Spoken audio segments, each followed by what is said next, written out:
أعوذ بالله من الشيطان الرجيم. پناه وړم الله تعالی شړل شوی شیطان څخه. بسم الله الرحمن الرحيم. د الله په نوم چې ډیر زیات مهربان پوره رحم لرونکی دی. والذين آمنوا وعملوا الصالحات سندخلهم جنات تجري من تحتها الأنهار خالدين فيها أبدا لهم فيها أزواج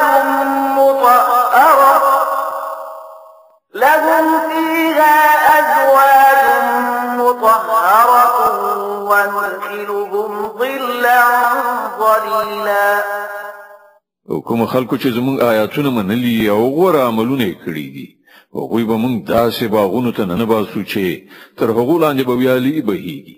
هلته به هغوی د تل لپاره اوسیږي او هغو ته به سپېڅلې میرمنې په برخه شي او هغو ته به موږ په ګڼو سیورو کې استوګنه ورکړو.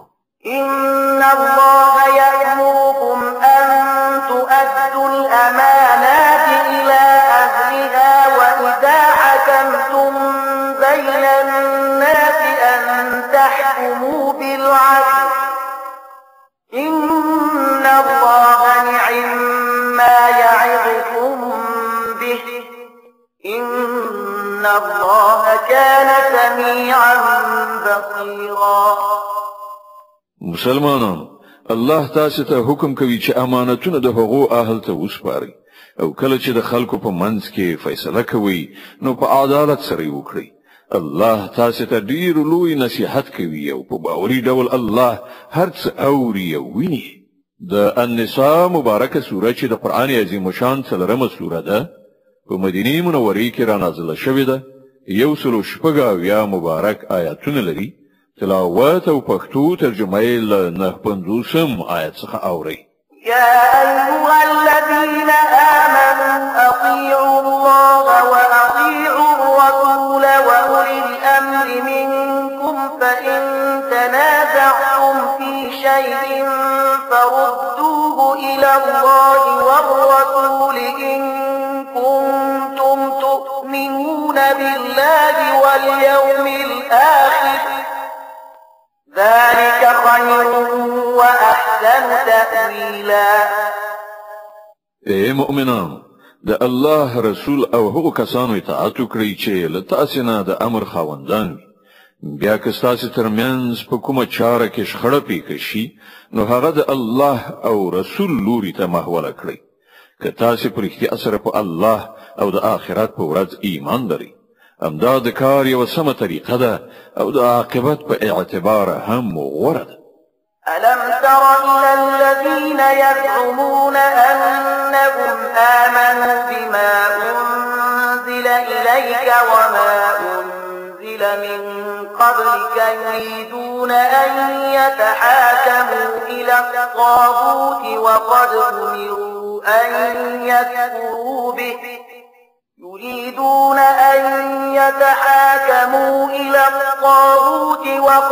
أمروا أن يكفروا به ويريد الشيطان أن يضلهم ضلالا بعيدا. اے پیغمبره تا هغو خلکو ته ندی کتلی چې دعوا خو کوي چې مونږ په هغه کتاب چې تا ته راغلی دی او پر هغو کتابونو چې له تا څخه مخکې نازل شوي وو ایمان راوړی دی. غواړي دا چې خپل چارې د فیصلې لپاره د طاغوت یعنی شیطان لوري ته محولي کړي. حال دا دی چې هغو ته له طاغوت یعنی شیطان نه د منکرېدو حکم شوی. شیطان غواړي هغوی وغولوي له سمې لارې نه یې ډېر لرې باسي.